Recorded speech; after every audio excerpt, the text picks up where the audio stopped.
The Ballad of Wallis Island, 2025. This is a British comedy drama, and I often don't particularly like British comedies in film form. There are quite a few exceptions, but I'm often a bit wary. But this is really one of the best, I would say.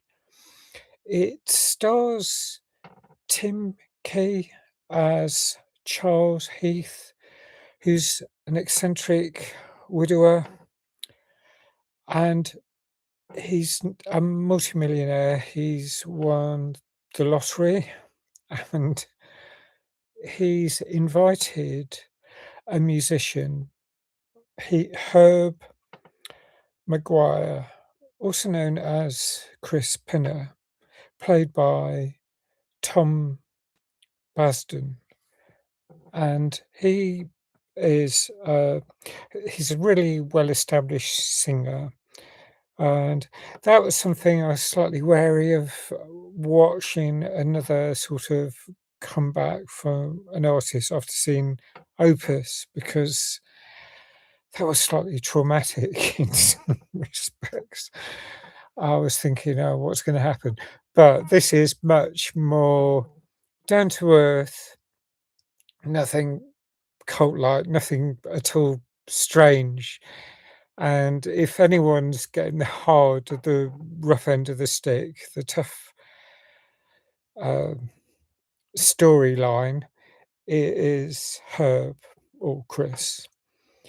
He was half of a band, a duo sort of with, um, a it's a sort of folk music, duo, Maguire Mortimer, and Mortimer is Nell Mortimer, and I'd forgotten who was playing Nell Mortimer.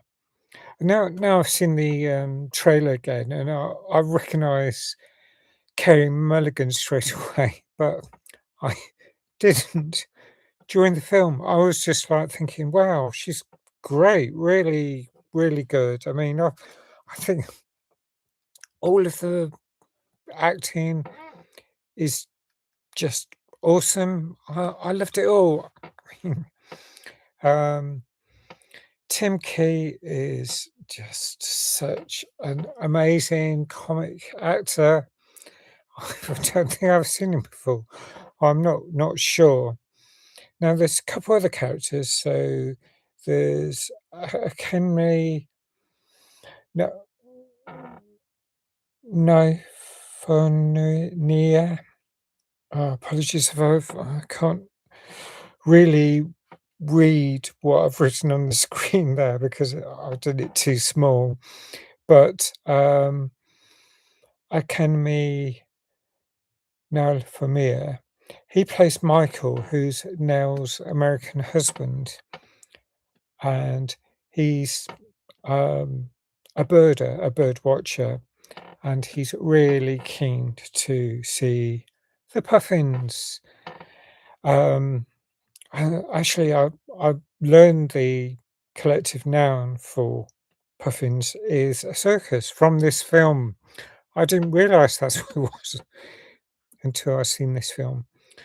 Um, and there's Sian Clifford, who plays Amanda. She's really about the only other character. There might be the boat, um, the ferry operators, the boat. There's a small boat, a rowing boat that takes them to the mainland, and it's just like vulnerable to stormy weather, so often gets cancelled. So once you're on the island, you're kind of limited in when you can leave, and that's one of the key factors on this. So it's a remote British island, and it's shot in Wales, where Wallis Island is. It doesn't necessarily.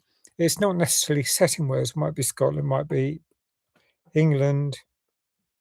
The people seem to be English with their accents, I think. Um, but Sian Clifford plays Amanda, who's like, she runs the island's only shop. So it's like a general store, and it's very li- limited in what it sells. And she's a shopkeeper. She can order stuff in, um, and she lives above the shop. And it's like this island seems quite large, but it's remote. It's very isolated. It's cut off, like many islands are.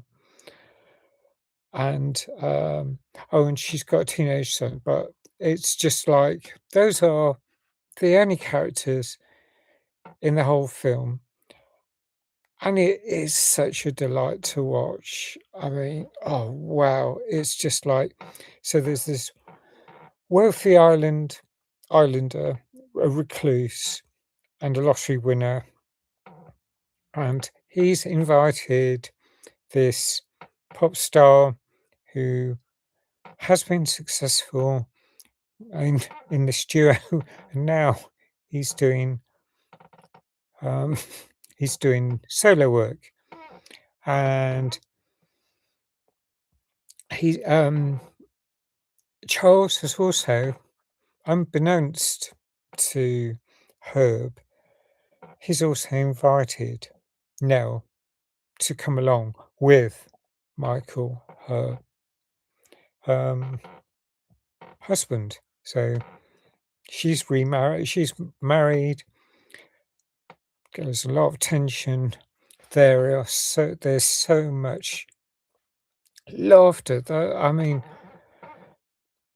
it's more than a laugh a minute. I was finding so much funny. It was just really, really brilliant. I thought the way the script was made, just so much awkwardness, observational humor, just sort of things that I thought were absolutely, really, really just kept me in fits of giggles and mirth throughout. Um, Although there are some really poignant, sad, really heartbreaking elements to this story as well. So I actually ended up in tears at least a couple of times. So it's quite an emotional, up and down, serious roller coaster of a film too. Um, and right at the start, you see Herb arriving by boat, and he's greeted by Charles, who tries to help off the boat, but he's kind of clumsy, reaches for some of Herb's luggage and ends up tipping him into the water. And you see this in the trailer, and it's just everything's wet. He's like, his mobile phone is soaked, so it doesn't work. So he needs to put it in rice, and he needs to rely on the telephone kiosk, the payphone, to contact his manager.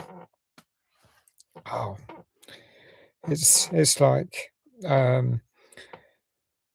so many awkward situations, and then he meets Nell when she arrives, and Michael, and there's lots of tension, and Michael's there not all of the time because of the puffins. So of course the tension ramps up. There's like chemistry. There's you get is it the music, or are they actually falling in love again? And what's that going to mean? Given that there's Michael on the island, but on the other side looking at puffins, and um, there's also the fact that Charles has lost his wife, and so his wife died, and um, that's all I'll say about this whole thing. It's a really wonderful, um, gosh, it really hit me in the feels, to use modern parlance. Just thought, wow, what a film! It's definitely one of my favourites for the last 12 months, and I've noticed it's got a really high score from both the experts and the pundits when it comes to the tomatometer. So it's something that I really hope will do well, and it's been nominated for BAFTA. And wow, I'm so hoping it wins. It really deserves it. So I haven't scored it yet. 9.5 out of 10. Yeah, it's a really excellent film, I think, and I mean, I'll have to have a look at other BAFTA nominations. I haven't really checked out the um, BAFTAs, and they happen before the Oscars, so I really got to get on top of all of this. But yeah, this is like the film I'm most rooting for.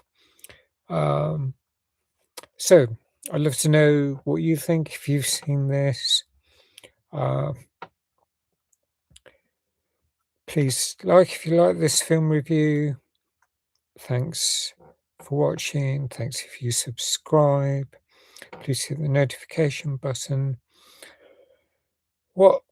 Trying to think of another film that I can suggest out of the reviews I've done. And I'm thinking of Abraham's Point, which is also set in Wales, and that's quite a different film. It's drama in a way, not so much comedy. At some point soon, I'm hoping to review David and Charles. Oh, is it Charles and David?